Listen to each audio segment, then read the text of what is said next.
Price allot. நாம இன்றைக்கு கூட பார்க்கும்போது ஏசாயா 29 அதிகாரத்தை கொடுத்து தியானிக்க போகிறோம். ஏசாயா 29 அதிகாரத்துக்கு கொடுக்கப்பட்ட தலைப்பு என்ன என்று சொல்லி பார்க்கும்போது, சில டயத்துல நம்ம வாழ்க்கையில நடக்கிறது நம்மளால புரிஞ்சுக்க முடியல. அந்த டயத்துல நம்ம சொல்றோம், ஆண்டவரே உங்களையே என்னால புரிஞ்சுக்க முடியல. நடக்கிற காரியத்தையே எனக்கு புரிஞ்சுக்க முடியல. இது எப்படியாக முடியும்னு எனக்கு தெரியல. ஸோ அப்படிங்கிற ஒரு சூழ்நிலையில அநேக டயத்துல கடந்து போகிறோம். அது எப்போ நடக்கும்னு சொல்லி பார்க்கும்போது, நம்ம ஒரு காரியத்துல ரொம்ப நம்பிக்கை வச்சிருக்கிறோம். மலை போல. ஓகே. அந்த மலை போல இருக்கிற காரியம் அ நம்மள விட்டு விலகி போயிடுச்சுன்னு வைங்களேன், அத நம்ம எதிர்பார்க்க மாட்டோம். அது ஆண்டவர் தான் நமக்கு குடுத்திருப்பாரு. ஓகே. அது ஆண்டவர் நமக்கு குடுத்திருப்பாரு. ஆனா, அது நம்மள விட்டு எடுக்கப்பட்டிருக்கும். அது ஒரு பயங்கர விதமாக நம்மள விட்டு நீக்கப்பட்டிருக்கும். அப்ப நம்ம ஆச்சரியப்படுவோம். இது எதுக்கு குடுக்கப்பட்டுச்சு? ஏன் எடுக்கப்பட்டுச்சு? குடுக்கப்படும்போது அவ்வளோ வாக்குத்தத்தங்கள் குடுக்கப்பட்டுச்சே! இது உடனடியாக என்னை விட்டு நீங்கி விட்டதே! இது என்ன அர்த்தம்? இது எதற்கு நடந்தது? அப்படின்ட்டு கேள்விகள் எழும்புகிறது.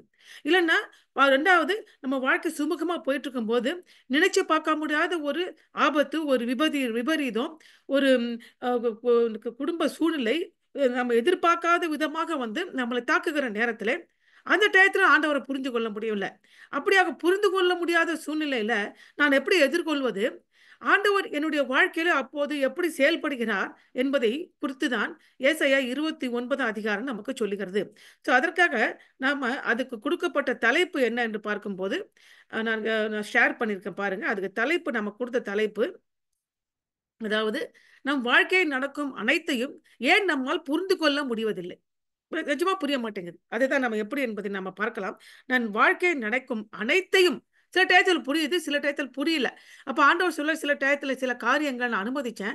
அதற்குரிய காரியம் எங்க தெரியாது. பரலோகத்துக்கு நீ கடந்து வரும்போது அது புரிந்து கொள்ளலாம் அப்படின்னு சொல்லி நமக்கு விளக்குவார். ஆனா சில காரியத்துக்கு இங்கேயே இந்த உலகத்துல நமக்கு பதிலையும் குடுப்பார். அது காரணம் என்ன என்பதை விளக்குவார். அதுதான் நம்ம இன்னைக்கு பார்க்க போகிறோம். ஏசாயா 29 அதிகாரம். இந்த 29 அதிகாரத்தினுடைய ஹிஸ்டாரிக்கல் பேக்ரவுண்ட் எந்த சந்தர்ப்பத்திலே அது எழுதப்பட்டது என்பது ஒன்று தெரிந்து கொள்ள வேண்டும். அந்த 29 அதிகாரத்தில் எசேக்கியா ராஜா யூதா தேசத்தை ஆட்சி செய்து கொண்டிருக்கிறாரு. 10 கோத்திரமான அந்த இஸ்ரவேல் கோத்திரம் அந்த டயத்துல அசீரியாவுக்கு சிறைப்பட்டு போய் விட்டது. அசீரியாவுக்கு சிறைப்பட்டு போயிடுச்சு. இப்போ இந்த எருசலேமை சுற்றி, அதாவது யூதா தேசத்தின் தலைநகரமாக எருசலேமை சுற்றி யார் வந்து படையெடுத்து நிக்க போறாங்க? அசீரியா வந்து படையெடுத்து நிக்க போகுது. அப்போ எருசலேம்ல தான் ஆலயம் இருக்கிறது. ஆலயத்தில் தான் பலியிடப்பட்டது. அங்கேதான் ஆலயம் கட்ட வேண்டும் என்று சொல்லி தாவீதுக்கு சொல்லப்பட்டது. சாலோமோனால் நிறுவப்பட்டது. அந்த இடத்துல ஜனங்கள் தன் பாவத்தை போக்கும்படியாக பாவ பலியை, பாவ நிவர்த்திக்காக பலிகளை செலுத்திக் கொண்டிருந்தாங்க. வருஷத்துக்கு 3 முறை எங்கு தேசத்தில் இருந்தாலும் அந்த எருசலேம்ல கூடி மோசேயின் பிரமாணத்தை நிறைவேற்றினாங்க. அப்படி நிறைவேற்றப்பட்ட எருசலேம்ல தற்போது தான் எசேக்கியா ராஜா பெரிய ரெஃபர்மேஷனை செய்தார். எசேக்கியா ராஜா மிகப்பெரிய ரெஃபர்மேஷன் உயிர் மீட்சி பெறும்படியாக பல காரியத்தை செய்தாரு. அவர் ஒரு சிறந்த ராஜா என்று நம்ம வேதத்துல பார்க்கிறோம். அவங்க அப்பா கிடையாது, ஆனா சிறந்த ராஜா. இப்படிப்பட்ட ஒரு நல்லதானே போயிட்டு இருக்கு. அந்த சூழ்நிலையிலே ஏன் ஒரு பெரிய அசீரிய ராஜ்யத்தையும் எருசலேமை முற்றுகையிட வைத்தார் ஆண்டவர்? அப்படி என்ற குழப்பம் ஏற்படத்தான் செய்யும். அப்படிப்பட்ட சூழ்நிலை வரப்போகிறது. அதுல உங்களுக்கு பெரிய குழப்பம் ஏற்படும். அதை ஏன் அனுமதித்தார்? அது மூலமாக நீங்கள் என்ன தெரிந்து கொள்ளீர்கள்? அது முடிவிலே ஆண்டவர் எப்படியாக உங்களுக்கு வெளிப்பட போகிறார் என்பதையே ஏசாயா 29 அதிகாரத்திலே ஏசாயா தீர்க்கதரிசிக்கு ஆண்டவர் தீர்க்க தரிசனமாக உரைத்த ஒரு காரியமாக இருக்கிறது. சோ அப்போ நம்ம நினைக்கிறோம், ஏன் இந்த ஆண்டவன் நமக்கு அனுமதிச்சார் என்று சொல்லி பார்க்கும்போது ஆச்சரியப்படுறோம். மர்மமாக இருக்கிறது. அது பின்னணியை காண முடியவில்லை. தேவனை சந்திக்க முடியல. அப்போ பார்க்கும் ஆண்டவர் சொல்றாரு அந்த டயத்துல, சூழ்நிலையை நீங்க கட்டுப்படுத்தாதீங்க. அந்த மாதிரி நேரத்தை இப்ப திடீர்னு ஏதோ நடந்துடுச்சு, என்னால புரிஞ்சு கொள்ள முடியல அப்படிங்கிற சூழ்நிலை வரும் பொழுது, முதலாவது சூழ்நிலையை நீங்க கட்டுப்படுத்தாதீங்க. அது என்கிட்ட கொடுத்து சரணடைந்துருங்க. ஏன்னா சூழ்நிலையை கட்டுப்படுத்துகிற நிலைமையில நீ இல்ல. ஏன்னா சூழ்நிலையே உங்களுக்கு எதிராக இருக்கிறது. அப்போ ஆம், ஆம், ஆண்டவர் என்ன சொல்றாரு? அந்த சூழ்நிலையில உங்களால செய்ய முடியாது, இனி நடக்காது என்று நம்ப முடியாத ஒரு காரியத்தை அந்த சிக்கலில் இருந்து வெளியே கொண்டு வந்து நீங்க நம்ப முடியாத ஒரு காரியத்தை ஆச்சரியமாக நான் செய்வேன். ஓகே. அப்போ நீங்க என்ன செய்ய வேண்டும் என்றால், நீங்க இந்த சூழ்நிலையை ஒப்புக்கொள்ள வேண்டும். உங்களை தாழ்த்த வேண்டும். ஓகே. அப்போ இங்க இருக்கிற காரியம் எனக்கு புரியவில்லை என்று சொல்லி அந்த ஆபத்தான சூழ்நிலையை குறித்து உணர்ந்து கொள்ள வேண்டும். நான் ஒன்றுமில்லை என்பதை தாழ்த்தி ஆண்டவர்கிட்ட சரணடைய வேண்டும். அப்பொழுது நீங்கள் நம்ப முடியாத, நீங்க நினைச்சு பார்க்க முடியாத, கிரகிக்க முடியாத ஆச்சரிய விதமான காரியத்தை நான் உங்களுக்கு செய்வேன். எப்போ நீங்க என் வாழ்க்கையில என்னால புரிந்து கொள்ள முடியவில்லையே என்று சொல்லி கருதுகிற அந்த நேரத்துல அதைத்தான் ஏசாயா 29 அதிகாரத்துல நம்ம பார்க்க போகிறோம். அப்போ அந்த 29 அதிகாரத்துக்கு நாம கொடுக்கப்படுகிற கீவேர்ஸ், அதாவது முக்கிய திறவுகோல் வசனம் என்ன என்று சொல்லி பார்க்கும் பொழுது ஏசாயா 29 22 24 வசனங்களை நாம திறவுகோலாக கொண்டு வாக்க போகிறோம். அந்த வசனத்துக்கு என்ன தலைப்பு என்றால் ஆவிக்குரிய மகத்துவத்தின் புத்துணர்ச்சி பெறுகிறது. அதாவது எப்படி ஆரம்பிக்கிறாங்கன்னா, ஏன் இப்படி நடந்ததுன்னு எனக்கு தெரியல, இந்த சூழ்நிலை எப்படி வெளில வரேன்னு தெரியல, எனக்கு தேவனையும் புரிஞ்சுக்க முடியல, என்னையும் புரிஞ்சுக்க முடியல, சூழ்நிலையும் புரிஞ்சுக்க முடியல, அப்படி என்ற சூழ்நிலையில இந்த அதிகாரத்தை ஆரம்பிச்சு அது எப்படி நிறைவு பெறுகிறார்கள் என்றால் ஏசாயா 29 22 24 வசனத்தை கொண்டு நிறைவு செய்கிறாங்க.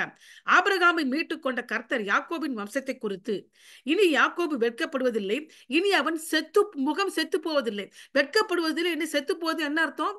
இது ஏன் எனக்கு நடந்தது தெரியாம அதிர்ச்சிக்குள்ளாகி நம் முகம் செத்த முகம் போல வெட்கப்பட்டு தலை குனிந்து நிக்கிறோம். எல்லாருக்கும் முன்பாக முகம் செத்த முகமாக, பத்தியா இப்படிலாம் ஆடினா எப்படி ஆயிடுச்சு பாரு நிலைமை, முகம் செத்து போய் கிடக்கு அப்படிம்பாங்க. அவங்க முன்னாடி எப்படி தலை நிமிர்ந்து நின்னான், தலை கவிழ்ந்துட்டு உட்கார்ந்து இருக்கான் பாத்தியா அப்படின்னு எல்லாருமே நம்ம அந்த சூழ்நிலையில கை கொட்டி சிரிப்பாங்க, ஏளனப்படுத்துவாங்க. அப்படிப்பட்ட சூழ்நிலைக்குள்ள கடந்து போறீங்க. அப்படி வெட்கப்பட்ட நிலையில, தலை குழுந்த நிலையில, முகம் செத்து போன நிலையில எனக்கு இது ஏன் நடந்ததுன்னு தெரியலையே அப்படின்ற சூழ்நிலையில இந்த காரியத்தை கடைசி எப்படி முடிக்கிறார் ஆண்டவர்?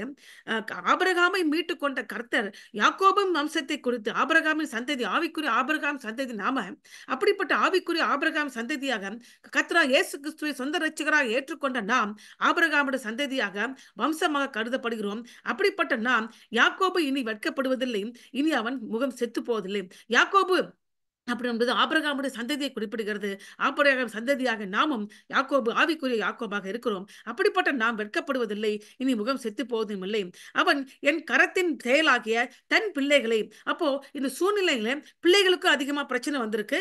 என்ன பண்ணுவது தெரியாமல் பிள்ளைகளை கொடுத்து அங்கலாய்க்கிறாங்க. இந்த சூழ்நிலை இறுதியில் ஆண்டவர் என்ன சொல்றாரு? அவன், அதாவது ஆவிக்குரிய இஸ்ரவேலர் ஆகிய ஆபிரகாமின் சந்ததி ஆகிய அவள் என் கரத்தின் செயலாகிய தன் பிள்ளைகள். பிள்ளைகள் கர்த்தரால் வரும் சுதந்திரம். அப்படிப்பட்ட பிள்ளைகளை தன் நடுவிலே காணும் பொழுது, இப்போ அந்த மாதிரி சூழ்நிலைக்கு இறுதியில் அவன் நடுவிலே காணும் போது என் நாமத்தை பரிசுத்தப்படுத்துவார்கள். யாரு? பிள்ளைகள். யாக்கோபின் பரிசுத்தரை அவர்கள் பரிசுத்தம் படுத்தி இஸ்ரவேலின் தேவனுக்கு பயப்படுவார்கள். அப்போ பிள்ளைகளும் அந்த காரியங்கள் நடக்கும். ஆண்டவர் நமக்கு பரிசுத்தப்படுத்துவாரு, தேவனுக்கு பயப்படுவாங்க. வழுவி போகிற மனதை உடையவர்கள் புத்திமான்கள் ஆகி முறுமுறுக்கிறவர்கள் உபதேசத்தை கற்றுக்கொள்வார்கள். அப்போ என்னால் புரிந்து கொள்ள முடியலையே என்ற சூழ்நிலைக்குள்ள கடந்து போனதற்குரிய காரியம் என்னவென்றால், வழுவி போகிற மனதை உடையவர்களாக முதல்ல இருந்தாங்க, புத்தி இல்லாதவர்களாக இருந்தாங்க, முறுமுறுக்கிறவர்களாக இருந்தாங்க. தேவனுடைய காரியத்தை கற்றுக்கொள்வதே மெத்தனம் சிந்தை உள்ளவர்களாக இருந்தாங்க. அதை இந்த இறுதியில இந்த காரியத்தை ஆண்டவர் அனுமதித்து இறுதியில எப்படி மாற்றுகிறாராம்? வழுவி போகிற மனதை உடையவர்கள் புத்திமான்கள் ஆவாங்க, முறுமுறுக்கிறவர்கள் உபதேசத்தை கற்றுக்கொள்வார்களாம். அதுதான் நம்ம பார்க்க போகிறோம் இந்த அதிகாரத்துல. 29 அதிகாரத்துல வாழ்க்கையின் ஒவ்வொரு நிகழ்விலும் நாம் அனுபவிக்கும் தேவனுடைய 3 மகிமை. அப்போ நம்ம முதல்ல என்ன சொன்னோம்? என் வாழ்க்கையில என்ன நடக்குது என்பதையே நான் நம் வாழ்க்கை நடக்கும் அனைத்தையும் ஏன் நம்மால் புரிந்து கொள்ள முடியவில்லை என்று தொடங்கினோம். அதாவது எப்படி தொடங்கினோம்? why can't we understand everything that happen in our life அப்படின்னு நம்ம தொடங்கினோம். அதுக்கு திறவுகோல் வசனம் கொடுத்தோம். ஆனா அப்படியாக சூழ்நிலையில வாழ்க்கையில் ஒவ்வொரு நிகழ்விலும் நான் அனுபவிக்கும் தேவனுடைய 3 மகிமையை பார்க்க போகிறோம். அப்போ ஒவ்வொரு காரியத்திலும் புரிந்து கொள்ள முடியவில்லையே அப்படி என்று சொல்லுகிற ஒவ்வொரு காரியத்திலும் 3 வகையாக தேவனுடைய மகிமையை நாம காணப்போகிறோம். நம்முடைய வாழ்க்கையில தான், வேற யாரையும் எடுத்துக்காதே. உதாரணத்துக்கு வேதத்தை எடுத்துக்கொள்ளலாம். வேதத்தில் வருகிற கதாபாத்திரங்களை எடுத்துக்கொள்கிறோம். வேதத்தில் தற்போது எந்த சூழ்நிலையில இந்த அதிகாரம் எழுதப்பட்டது என்பதை எடுத்துக்கொள்ளலாம். இறுதியாக உங்களுடைய வாழ்க்கையை தான் நீங்க எடுத்துக்கொள்ள வேண்டும். அப்படிப்பட்ட சூழ்நிலையில கடந்து போகும்போது வாழ்க்கையில் ஒவ்வொரு நிகழ்விலும் நாம் அனுபவிக்க போகிறது எதை என்றால் தேவனுடைய 3 விதமான மகிமையை நாம அனுபவிப்போம். இதை ஆண்டவர் அலோவ் பண்ணுவாரு. எப்படிப்பட்ட மகிமையை அனுபவிப்போம் என்பதை ஏசாயா 29 அதிகாரம் 1 24 வசனம் நமக்கு போதிக்கிறது. அது 3 காரியங்கள், 3 விதமான மகிமையை என்னுடைய வாழ்க்கையிலே என்ன நடக்குதுன்னே எனக்கு தெரியலையே என்ற சூழ்நிலையிலே 3 விதமான மகிமையை ஒவ்வொரு நிகழ்விலும் நான் அனுபவிப்பேன். முதலாவது தேவனுடைய ஜெயம், இரண்டாவது தேவனுடைய ரகசியம், மூன்றாவது தேவனுடைய மகத்தான பணி. இது மூன்றும் தேவனுடைய மகிமையை சொல்கிறது. இந்த மூன்றையும் என்னுடைய வாழ்க்கையிலே, என்னுடைய நிகழ்விலே நான் அனுபவிப்பேன். தேவனுடைய ஜெயம் யாருக்கெல்லாம் கொடுக்கிறாரு? அவருடைய நண்பர்களுக்கும், தேவனுடைய நண்பர்களுக்கும் கொடுக்கிறாரு மற்றும் எதிரிகளுக்கும் கொடுக்கிறாரு. நல்ல போட்டு யோசிச்சு பாருங்க. அடுத்தது அந்த ஜெயம் இரண்டு பேருக்கு இரண்டு விதமாக இருக்கும். அதுதான் பார்க்க போகிறோம். ஏன்னா ஜெயம்னு சொல்ற எதிரிகள் எப்படி ஜெயம் கொடுக்கலாம் நீங்க கேட்கலாம். அதுதான் நம்ம பார்க்க போகிறோம். அடுத்தது தேவனுடைய ரகசியம் கற்றறிந்தவர்களுக்கும் கல்லாதவர்களுக்கும். ஸோ தேவனுடைய ரகசியம் 2 பேருக்கும் போகும். கற்று அறிந்தவர்கள், கல்லாதவர்கள். ஓகே. அடுத்தது தேவனுடைய மகத்தான பணி இரக்கமற்றவர்களுக்கும் சாந்த குணம் உள்ளவர்களுக்கும் கடந்து போகும். ஸோ அப்போ இந்த சூழ்நிலை நம்ம கடந்து போவோம். என் வாழ்க்கையில் எனக்கு என்ன நடக்குதுன்னு தெரியல, புரியல. அந்த சூழ்நிலையில, அந்த நிகழ்வுல நாம் என்ன அனுபவிக்க போகிறோம்? நம்முடைய வாழ்க்கையில 3 விதமான தேவனுடைய மகிமையை அனுபவிக்க போகிறோம். முதலாவது என்ன சொல்லிப்பாங்க, ஆங்கிலத்தில் சொல்லி பார்க்கும் பொழுது 3 glories of God we experience in every instance of our life when we don't know what is actually happening in our life, when we cannot understand what is actually happening in our life. முதலாவது first glory is victory of God, second glory is mystery of God, and the third glory is a mighty work of God. Victory of God to his friends and enemies, mystery of God to the learned and unlearned, to the mighty work of God to the ruthless and the meek. இந்த 3 வகை பிரிவாக இந்த அதிகாரத்தை பிரிக்கிறோம். முதல் பிரிவுக்குள்ள கடந்து போகும். எல்லாவற்றின் மீதும் தேவனுடைய ஜெயம், அவருடைய நண்பர்கள், அதாவது தேவனுடைய ஜெயம் எங்க இருக்கு? அவருடைய நண்பர்கள் மற்றும் எதிரிகள் மீது. ஏசாயா 29 அதிகாரம் 1-8. The victory of the Lord his towards his friends and enemies. Isaiah chapter 28 1-8, not 6, 1-8. Okay. அது நம்ம வாசிக்க விரும்புகிறேன்.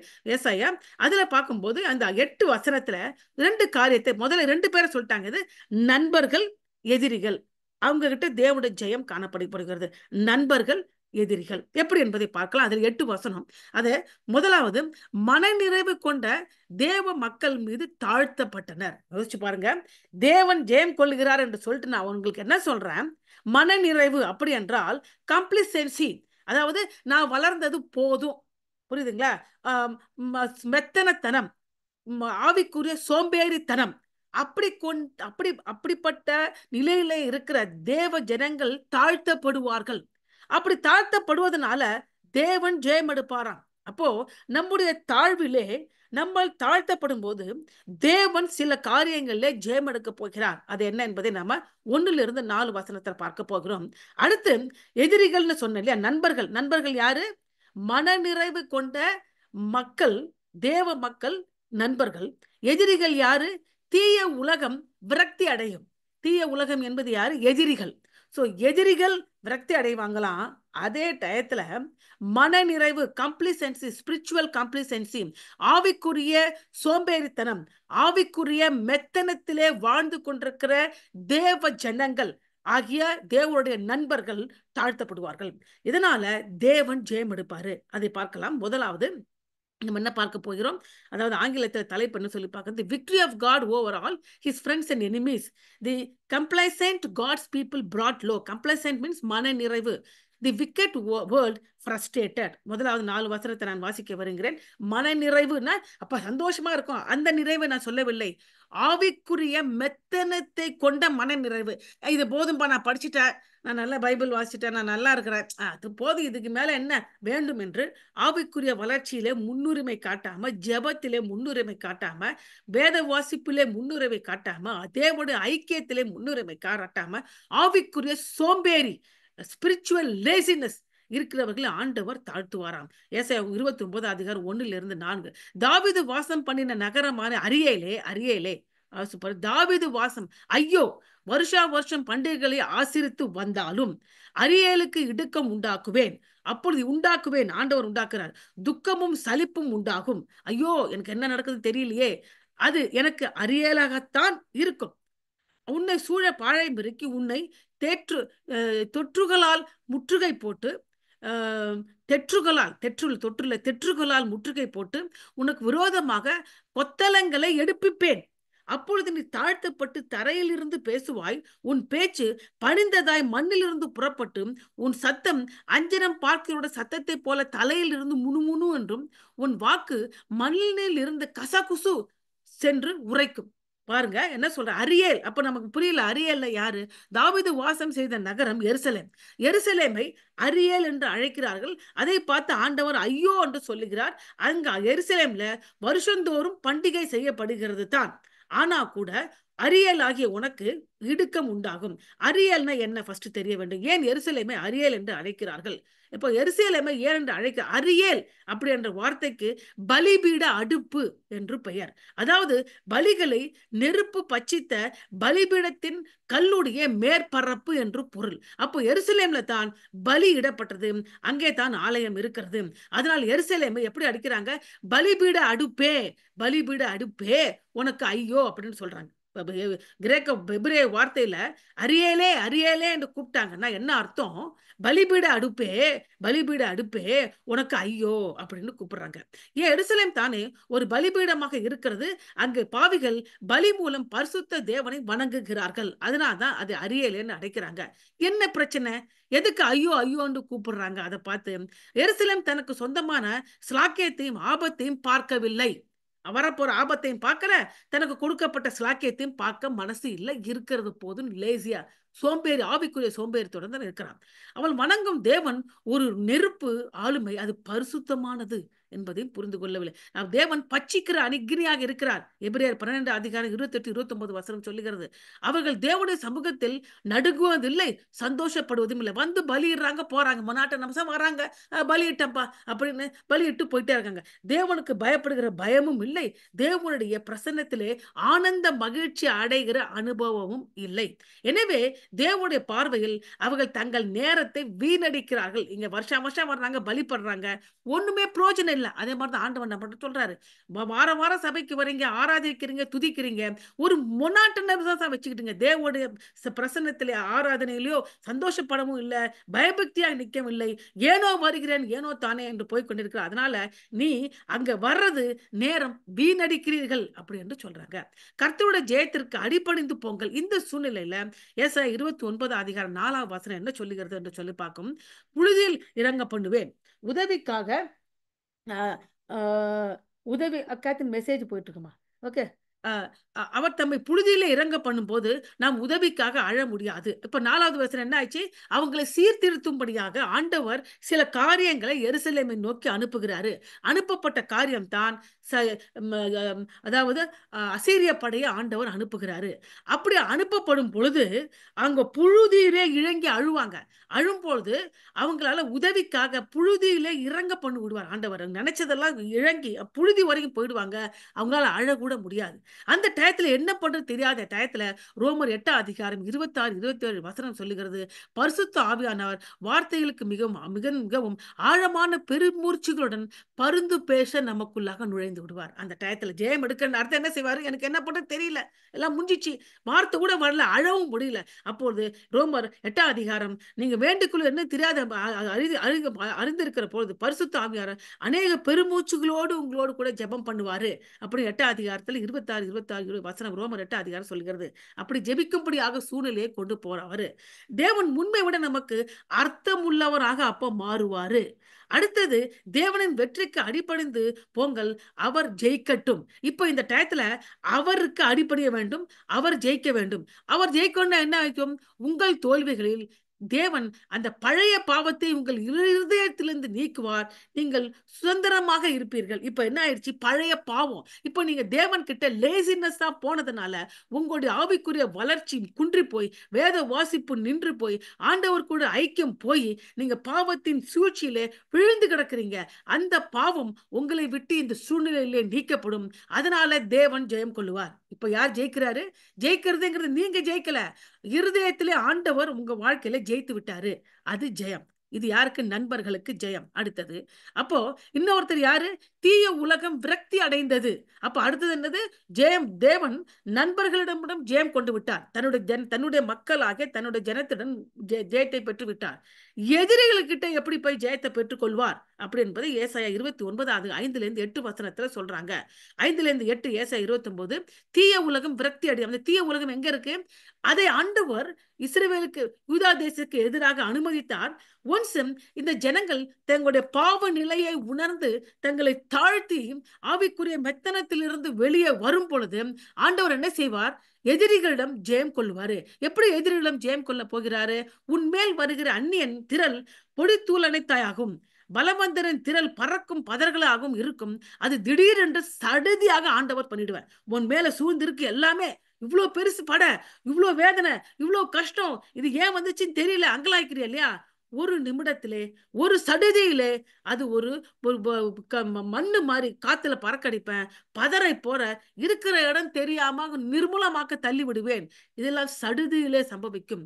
இடிகளினாலும் பூமி அதிர்ச்சியினாலும் பெரிய இரைச்சலினாலும் பெருங்காற்றினாலும் புசலினாலும் பச்சிக்கிற அக்கினி ஜுவாலையினாலும் சேனைகள் கர்த்தராலே விசாரிக்கப்படுவார்கள். இது எப்படிப்பட்ட காரியத்தை செய்யறார் பாரு. அப்போ இது எப்படி நடந்தது அப்படிங்க கேட்கலாம். எருசலேமை சுற்றி 169 1,69,000 அசீரிய படை சூழ்ந்து விட்டது. அடுத்த நாள் உள்ள நுழைய போறாங்க. எல்லாம் முடிஞ்சிருச்சு. கிட்டத்தட்ட பல மாதங்களாக முற்றுகையிட்டு இருக்காங்க. சாப்பாடு தண்ணி இல்லாம ஜனங்க உள்ள அடப்பட்டாங்க.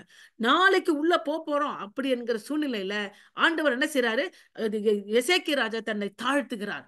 இது மட்டும் அவர் எகிப்துல உதவி கேட்டுட்டு எகிப்து ஹெல்ப் பண்ணுன்னு சொல்லிட்டு எகிப்தை நம்பிட்டு இருந்தார். எகிப்து கிட்ட நிறைய காசு பணம் எல்லாம் கொடுத்துட்டு ஹெல்ப் பண்ணுன்னு ஏசாயா தீர்க்கதரிசி சொன்னாரு, நீ யாரும் உனக்கு உதவ மாட்டாங்க, எங்கிருந்து உனக்கு உதவி வராது, நீ ஆண்டவரை தாழ்த்தும் போது தான் சொல்லி அவன் தாழ்த்துகிறான், கண்ணீர் வடிக்கிறான். ஆண்டவர் ஏசாயா தீர்க்கதரிசி கிட்டே போய் உதவி கேட்கிறார். அப்பொழுது ஏசாயா தீர்க்கதரிசி மூலமாக ஆண்டவர் வெளிப்படுகிறார்.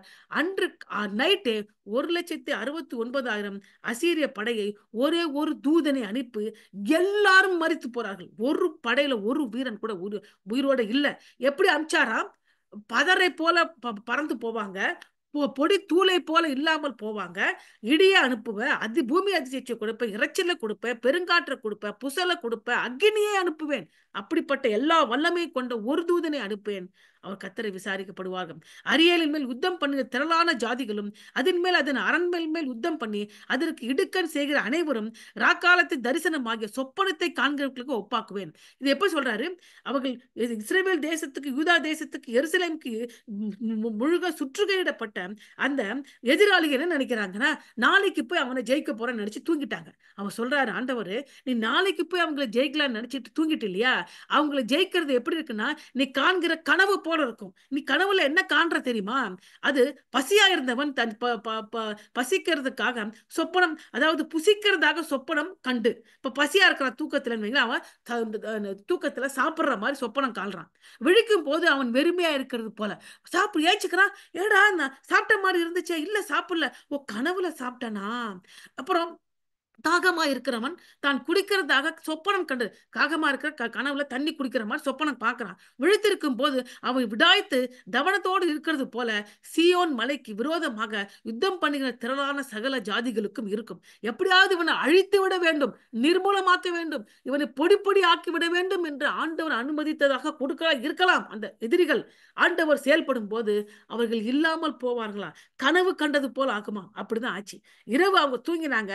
நாளை காலம்புற போய் எருசலேமை முற்றுகிடலாம் என்று அன்னைக்கு இரவே அவங்க மரித்து போனார்கள். எப்படி? சொப்பனம் கண்டு விழிக்கும் போது அவர் வெறுமையா இருக்கிறது போல, சொப்பனம் கண்டு விழிக்கும் போது அவர் விடாய்த்து தவணத்தோடு இருக்கிறது போல ஆண்டவர் செயல்பட்டு விடுதலை கொடுப்பாராம். சோ ஆண்டவருடைய ஜெயம் நிச்சயமாக ஆண்டவர் நமக்கு கொடுப்பார். நீங்க எந்த சூழ்நிலை இருக்கீங்க எனக்கு தெரியாது. ஆனா ஆண்டவர் நமக்கு சொல்லுகிற ஒரே ஒரு காரியம், நீங்க ஆவிக்குரிய விதமாக மெத்தனமாக இருந்தீங்கன்னா தயவு செய்து அதுல இருந்து வெளியில வாங்க. ஆவிக்குரிய லேசினஸ் என்று சொல்லுவோம். வேத வாசிப்பு, ஜெபம், ஆராதனை, தேவனுடைய பிரசன்னத்திலே நடுங்குவது, தேவனுடைய பயபக்தியாக இருக்கிறது, இந்த காரியத்தை நான் செய்தால் தேவன் கோபம் கொள்வார் என்று பயப்படுவது, தேவ ஜனங்களோடு ஐக்கியம் கொள்வது, வேத வாசிப்பிலே நேரத்தை செலவிடுப்பது, ஜெபிப்பது, ஆராதனை செய்வது, நம்முடைய விசுவாசத்தை அனல் மூட்டி எழுப்புவது, இப்படியாக நம்ம சில காரியங்களை எடுத்துக் கொள்ளத்தான் வேண்டும். இல்லை என்றால் இந்த பிரச்சனையிலிருந்து வெளில வர முடியாது. அடுத்தது என்ன பார்க்கிறோம்? தேவனுடைய ரகசியம் கற்றவர்களுக்கும் கல்லாதவர்களுக்கும். முதல்ல முடிச்சிட்டோம். தேவனுடைய ஜெயம் அவருடைய நண்பர்களுக்கும். நாம தான் நண்பர்கள். நம்ம கிட்ட ஒரு குறை இருந்துச்சு, ஆவிக்குரிய மெத்தனத்தன்மை, காம்ப்ளிசென்சி இருந்துச்சு, மன நிறைவு அதை நம்ம எடுத்து போட்டு நம்மளை சூழ்நிலையை ஆண்டவர்கிட்ட அர்ப்பணிச்சு நம்மளை தாழ்த்தும் போது ஆவியானவர் நம்மளோட எண்ணுக்கணக்கான பெருமூச்சுடன் நம்மளோட ஜெபிக்க ஆரம்பிப்பாரு. அந்த டயத்துல நமக்கு எதிராக அனுப்பப்பட்ட எதிரிகளை ஆண்டவர் சொப்பனத்துல கண்டது போல காணுவாங்க ஜெயிக்கணும்னு. ஆனா ஏஞ்சி பார்த்தா அவங்களால ஜெயிக்க முடியாது. அவர்கள் நிர்மூலமாய் அழிக்கப்பட்டு ஒரு நொடியிலே தேவனுடைய கர்த்தருடைய சேனையால நிர்மூலமாக்கு சங்கரிக்கப்படுவார்கள். அப்போ இரண்டு இடத்துல ஆண்டவர் ஜெயம் கொண்டார். என்னுடைய மனதிலே இருக்கிற ஆவிக்குரிய மெத்தனத்தன்மையை நீக்கி அதிலே ஜெயம் கொண்டார். நாமெல்லாம் தேவனுடைய நண்பர்கள். நமக்கு எதிராக அனுப்பப்பட்ட தீவர்களை ஆண்டவரே தன்னுடைய சேனையை அனுப்பி நிர்மூலமாக்கி அதிலேயும் நமக்கு ஜெயத்தை கொடுத்தார். சோ தேவனுடைய ஜெயம் எப்போ? என் வாழ்க்கையில எனக்கு என்ன நடக்குதுன்னே எனக்கு புரியலையே என்று அங்கலாய்க்கிற நமக்கு ஆண்டவர் சொல்லுகிற ஒரு காரியம். இரண்டாவது, தேவனுடைய ரகசியம். தேவனுடைய ரகசியம் என்ன இருக்கு? கற்றறிந்தவர்களுக்கும் கல்லாதவர்களுக்கும் தேவனுடைய ரகசியத்தை இந்த சூழ்நிலையில சொல்லி கொடுப்பாராம். ஏசாயா 29 அதிகாரம் 9-14 நம்ம தேவனுடைய ரகசியம் கற்றறிந்தவர்களும் கல்லாதவர்களுக்கும். ஏசாயா 29:9-17 mystery of god, the learned and unlearned. கற்றவர்கள் கல்லாத. இப்ப ரெண்டு பேர். முதல்ல எல்லாமே கான்ட்ராஸ்ட். முதல்ல யாரை பார்த்தோம்? நண்பர்கள், பகைவர்கள். தேவனுடைய நண்பர்கள், தேவனுடைய பகைவர்கள். அவங்க ரெண்டு மேல ஆண்டவர் ஜெயம் எடுப்பார். அடுத்தது கற்றவர்கள், கற்று அறிந்தவர்கள், கல்லாதவர்களுக்கு தேவனுடைய ரகசியம் தெரியுமா? அது எப்படி என்பதை நம்ம பார்க்கலாம். அப்போ இந்த பகுதியில 9-14 மூன்று விதமாக, மூன்று பகுதியாக பிரிக்கிறோம். முதலாவது, குருட்டுத்தன்மை மேலும் குருடாகுகிறது, அறியாமை மேலும் அறியாமை ஆக்குகிறது, மந்தம் மேலும் மந்தமாக்குகிறது. இதுதான் சொல்ல வர. இது எப்படி வெளில வரப்போது நம்ம பார்க்கலாம். இது நம்ம பிராக்டிக்கலா நம்மளுடைய வாழ்க்கையில நம்ம பார்க்கிறோம். உண்மையாகவே இந்த சந்ததியிலே, இப்பொழுது வாழ்கிற கிறிஸ்துவ சந்ததியிலே இது காணப்படுகிறது. இயேசு கிறிஸ்துவும் பரிசேயர்கள் கிட்ட அவங்க செய்த தவறு சுட்டி காட்டும் பொழுது இந்த ஏசாயா தீர்க்கதரிசி புஸ்தகத்திலேருந்து பேசுறாரு. பவுல் கூட இதிலே இந்த பகுதியிலேருந்து எடுத்து அவர் நம்மளை எச்சரிக்கிறார். இந்த பகுதி மிக மிக முக்கியமானது. படித்தவர்களும் சரி, ஆவிக்குரிய வாழ்க்கையில வளர்ந்து விட்டேன் என்று சொல்லுகிறவர்களும் சரி, வளராதவர்களும் சரி, அதாவது டீன்ஸ் என்று சொல்லுகிற அந்த வாலிப பிள்ளைகளும் சரி, எல்லார்கிட்டையும் இந்த ஒரு தவறு காணப்படுவதை ஆண்டவர் இன்னைக்கு சுட்டி காட்டுகிறாரு. அது எப்படி என்பதை பார்க்கிறோம். குருட்டுத்தன்மை மேலும் குருடாக்குகிறது, அறியாமை மேலும் அறியாமை ஆக்குகிறது, மந்தத்தன்மை மேலும், ஆவிக்குரிய மந்தத்தன்மை மேலும் மந்தமாக்குகிறது. அப்படி என்று மூன்றாக பிரிக்கிறோம். முதலாவது, குருட்டுத்தன்மை மேலும் குருடாகிறது.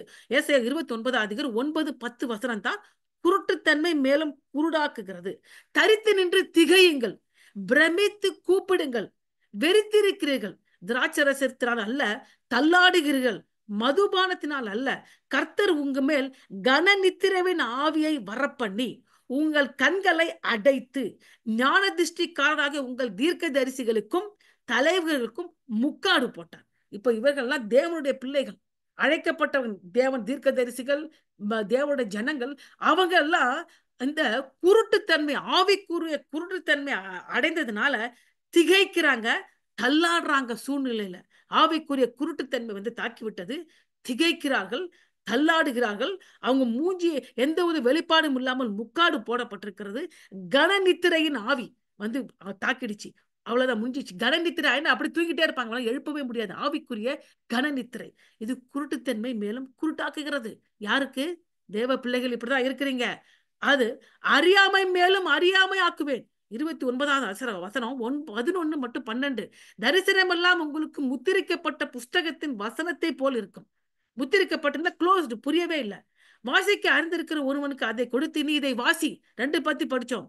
கற்றவர்கள், கற்ற அறிவு இல்லாதவர்கள். சோ வாசிக்க தெரிந்தவனுக்கு, கற்றவனுக்கிட்ட இதை கொடுத்து நீ இதை வாசி என்றால் அவன் இது என்னால் கூடாது, இது முத்திரிக்கிறது என்பான். இதை வாசிப்பா, இந்த பைபிள் வேர்ஸை வாசிப்பா, நீ படிச்சிருக்கீல்லப்பா, வாசிச்சுட்டு இது எனக்கு புரியவே இல்லை, இது முத்திரிக்கிறது, ஐ டோன்ட் அண்டர்ஸ்டாண்ட், எனக்கு புரியல. அல்லது வாசிக்க தெரியாதவிடம், வாசிக்கவே தெரியாது, புஸ்தகத்தை கொடுத்து நீ இதை வாசி என்றால் அவன் எனக்கு வாசிக்கவே தெரியாது என்பான். அப்ப 2 கற்றவர்கள், கல்லாதவர்கள், இவங்க 2 பேருமே தேவ ஜனங்கள் என்று பெயர் பெற்றிருக்கிறாங்க. எப்படி தேவ ஜனங்கள் என்று பெயர் பெற்றிருக்கிறாங்க பார்க்கும் போது, முத்திரித்திருக்கிறது வாசிக்க தெரியவில்லை. என்ன காரணம்? ஒருத்தர் சொல்றான், படிச்சவன் சொல்றான், நான் படிக்க தெரியும், ஆனா எனக்கு புரிஞ்சுக்க முடியல. படிக்க தெரியாதவன்ட்ட எனக்கு வாசிக்கவே தெரியாதுடா அப்படிங்கிற. சோ முத்திரித்திருக்கிறது வாசிக்க தெரியாது. இந்த இப்படிப்பட்ட நிலைமைக்கு காரணம் என்னப்பா? 29வது அதிகாரம் 13வது வசனத்துல ஏசாயா தீர்க்கதரிசி சொல்றாரு. ஏசாயா 29ல, இந்த ஜனங்கள் தங்கள் வாயினால் என்னிடத்தில் சேர்ந்து தங்கள் உதடுகளால் என்னை கனம் பண்ணுகிறார்கள், அவர்கள் இருதயமோ எனக்கு தூரமாய் விலகி இருக்கிறது, அவர்களுக்கு பயப்படுகிற பயம் மனுஷராலே போதிக்கப்பட்ட கற்பனையா இருக்கிறது. இருதயத்தோட எனக்கு விலகி இருக்காங்க, வாயால சும்மா பேசுறாங்க, வாயால துதிக்கிறாங்க, இருதயத்துல இருந்து ஒருமே வரல, எல்லாம் வாயோட போது. அது கர்த்தருக்கு பயப்படுகிற பயம் அதெல்லாம் ஒண்ணும் இல்லை, அவன் என்ன செஞ்சிடுவார், அவர் என்ன பண்ணிடுவார் அப்படி என்கிற ஒரு துணிகரம் காணப்படுகிறது. இதெல்லாம் தான் இருக்கிறதுனால என்ன ஆயிடுச்சு, நீ ஒரு படிக்க தெரிஞ்சவன் சொல்ல அவனுக்கு முத்திரித்து இருக்கிறது, படிக்க தெரியாது என்பதையும் வாசிக்க தெரியவில்லை. அப்படி என்ன அர்த்தம்? அப்படி என்றால் முத்திரித்திருக்கிறது எடுத்த உடனே பைபிள் நமக்கு புரியாது. அப்போ படிக்க தெரிஞ்சவன் என்ன பண்ணும், எனக்கு இது புரியலன்னு சொல்லிட்டு நேரத்தை செலவிட்டு அது அநேக நேரம் அதனை நீ தியானித்து அதை அறிந்து கொள்ளும் பொழுது நீ புரிந்து கொள்வாய். ஆனா படிக்க அதெல்லாம் எனக்கு டைம் இல்லை, அதுக்காக நான் பண்ண முடியாது, எனக்கு அதெல்லாம் அவசியம் கிடையாது, நான் அதெல்லாம் முடியாது. சும்மா ஒரு வசனம் வாசிப்பேன், எனக்கு தீர்க்க தரிசனமா சபையில ஒரே ஒரு வசனம் கொடுப்பாங்க, அது எனக்கு நடக்கும் நம்பிட்டு நான் போயிட்டே இருப்பேன். இந்த பைபிளை வாசிச்சு புரியாதெல்லாம் தெரிஞ்சுக்கொண்டு அதெல்லாம் எனக்கு நேரம் கிடையாது. ஐ ஆம் வெரி பிஸி. அவனுக்கு முத்திரித்திருக்கு, வாசிக்க தெரியவே தெரியாது, இதுவரை தெரிஞ்சுக்கல, ஆனா தெரிஞ்சுக்கவும் ஆசைப்படலடா, எனக்கு தெரிய வேண்டாம், எனக்கு சும்மா மேலோட்டமா அவங்க சொல்லுவாங்க இவங்க சொல்லுவாங்க. அவ சபைக்கு போன பாஸ்டர் ஒரு தீர்க்க தரிசனம் மாசத்துக்கு ஒண்ணு கொடுப்பாரு, வாரத்துக்கு ஒண்ணு, வருஷத்துக்கு ஒண்ணு கொடுப்பாரு, அதை வச்சுப்பேன். எனக்கு ஏதாவது பிரச்சனை வந்தா ஏதாவது தீர்க்க தரிசிட்டு போய் ஏதாவது கூட்டம் நடக்கும், தீர்க்க தரிசி கூட்டத்துல போய் உட்கார்ந்து எனக்கு இந்த பிரச்சனை நீங்க பதில் சொல்லுங்கன்னு சொல்லிட்டு அவங்க சொல்றதை நம்பிட்டு நான் போயிட்டே இருப்பேன். எனக்கு அதெல்லாம் படிக்கல, நேரம் கிடையாது, படிக்க விரும்பல. இப்படிப்பட்டவர்கள் என்ன ஆகும், அறியாமை மேல் அறியாமை அடைவார்கள், குருட்டுத்தனத்தின் மேல் குருட்டுத்தனம் அடைவார்கள். இப்படித்தான் அப்பவும் இருந்தாங்களாம் மக்கள், இப்பவும் அப்படிதான் இருக்கிறாங்க. சபைக்கு போறாங்க, எல்லாமே சரி, ஆனால் வேதத்தை புரிந்து கொள்வதற்கோ, அறிந்து கொள்வதற்கோ, தெரிந்து கொள்வதற்கோ, அதை தியானிப்பதற்கோ, அதுல என்ன சொல்லியிருக்கு என்று வியாக்கியானிப்பதற்கோ எதற்குமே ஜனம் தயாராக இல்லை. எனக்கு நேரம் இல்லை, எனக்கு பிடிக்கல, தெரியல, எனக்கு விரும்பல, எனக்கு வேண்டாம், எனக்கு வேண்டாம். இப்படிதான் அவர் சொல்றாரு. இப்படிப்பட்ட நிலையில் இருக்கிறீங்கப்பா. இந்த வசனத்தை இயேசு கிறிஸ்து என்ன சொல்றாரு, பரிசேயர்களுக்கு பயன்படுத்துறார். மத்தேயு 15 இயேசு கிறிஸ்து என்ன ஒரு உபாவத்தை பாருங்க. அப்போ எருசலேமில் மத்தேயு 15 1-9 இந்த வசனத்தை நான் சொன்னேன் இல்லையா, இந்த வசனம் ஏசாயா 29 13 இயேசு கிறிஸ்துவும் மேற்கோர் காட்டுகிறார். புதிய ஏற்பாட்டுல யாருக்கு? பரிசேயருக்கு. என்ன பிரச்சனை அங்க இயேசு கிறிஸ்துவுக்கும் பரிசேயருக்கு இப்ப அங்க என்ன பிரச்சனை அப்படின்னு பார்த்தோம்னா, அவங்க அப்போது எருசலேம் வந்த வேதக்கார பரிசேயரும் இயேசுவிடம் ஒரு விருந்துக்கு கூப்பிடுறாங்க. எல்லாம் நல்லா இயேசுவும் போறாங்க, சீஷரும் நல்லா சாப்பிடுறாங்க. அங்க இருந்து எருசலேம்ல இருந்து வந்திருக்கிறாங்க. எங்க கலீலியாவில் இருக்க பார்க்கல, என்ன இயேசுவாமே சீஷராமே என்னமோ பிரசங்கிக்கிறாராம், அற்புதம் செய்யறாராம், போய் பார்ப்போமே அப்படின்னு பார்க்க வந்திருக்காங்க. பார்த்தா சீஷர்கள் என்ன பண்றாங்க, கை கழுவாம சாப்பிடுறாங்கடா. என்ன சொல்ற, உம்முடைய சீஷர்கள் முன்னோரின் பாரம்பரியத்தை ஏன் மீறி நடக்கிறார்கள், கை கழுவாமல் ஏன் போஜனம் பண்ணுகிறார். சோ நீங்க நினைக்கலாம், கை கழுவுறது நல்லது, கை கழுவுனா அசுத்தம் உள்ள போகும், அது சொல்றாங்களே, தப்பு இல்லையே நீங்க நினைக்கலாம். அவங்க சொல்றாங்க பாருங்க, முன்னோரிய பாரம்பரியத்தை, சும்மா கை கழுவக்கூடாது, எல்லா இடத்துல கச்சாடி இருக்கும், அந்த கச்சாடி எடுத்து இந்த தண்ணி இங்க கை விட்டு இந்த முட்டி வரைக்கும் கை வரணும், இப்படிதான் கை கழுவணும், இப்படி முட்டி வரை வரணும், இங்க இருந்து முட்டி வரை வரணும். இதை மாதிரி சில காரியங்களை பைபிள்ல சொல்லல, இவர்களாகவே எடுத்துக்கொண்ட ஒரு காரியம். நீங்க இந்த மாதிரி அந்த மாதிரி நாங்க சொல்லி கொடுத்த மாதிரி நீங்க கை கழுவாம சாப்பிடுறீங்களே, இது என்னப்பா, இதெல்லாம் சரியா இருக்கு, பெரிய போதகருங்கிறங்க, உங்க சீஷர்கள் இது கூட பின்பற்ற மாட்டேங்கிறாங்க அப்படின்னு கேவலமா பேசுறாங்க. அவர்களுக்கு அவர் பிரதியுத்தரமாக, நீங்கள் உங்க பாரம்பரியத்தினாலே, பாரம்பரியம் நல்லா புரிஞ்சுங்க, ட்ரெடிஷன் ட்ரெடிஷன் சொல்லும், ட்ரெடிஷன் வேதத்துல சொல்ல பாரம்பரியத்தினாலே தேவனுடைய கற்பனை ஏன் மீறி நடக்கிறீர்கள்? ஒரு கொஸ்டின் கேட்டா இயேசு கிறிஸ்து இன்னொரு கொஸ்டின் கேட்பாரு. என்ன கேட்கிறாருன்னா, தன் தகப்பன தாயம் கனம் பண்ணுவாயாக என்று உன் தகப்பனையாவது தாயாவது நிந்திக்கிறவன் கொலை பண்ணப்பட வேண்டும் என்று தேவன் கற்பித்திருக்கிறார். 10 கற்பனையில கற்பனை என்னது? கனம் பண்ணணும், நிந்திக்கிறவர் கொலை செய்யப்படும், கற்பனையிலே வந்துருச்சு. நீங்களோ எவனாகவும் தகப்பனையாவது தாயாவது நோக்கி உனக்கு நான் செய்யத்தக்க உதவி ஏது உண்டோ அதை காணிக்கையாக கொடுக்கிறேன் என்று சொல்லி, நமக்கு புரியல, தகப்பனின் தாயையும் கனம் பண்ணாமல் போவது அவனுடைய கடமை தீர்ந்தது என்று போதிக்கிறீர்கள். அந்த காலகட்டத்தில் ஒரு காரியம் இருந்துச்சு. ஒரு புள்ள வயசாயிடுச்சுன்னா, ஒரு ஒரு அப்பா அம்மா வயசாயிட்டாங்கன்னா அவங்க புள்ள தான் அவங்களை பாதுகாக்கணும். எப்போ சாப்பாடு போட்டு இடத்த கொடுத்து அவங்க மறிக்கும் வரை பாதுகாக்க வேண்டும், இல்லைன்னா தப்பு. அப்ப என்ன பண்றாங்க பிள்ளைங்க, அவங்க இதுல தப்பிக்கிறதுக்கு ஒரு வழியை வச்சிருக்காங்க பரிசேயர்கள். என்ன சொல்லிட்டாங்க, உங்க அப்பா அம்மாவை நீ பாத்துக்க வேண்டிய காசை நான் ஆலயத்துக்கு நான் கொடுக்குறேன், கோர்பான், அதை என்ன சொல்லுவாங்க, கோர்பான் அப்படி என்று எபிரேய மொழியில சொல்லுவாங்க.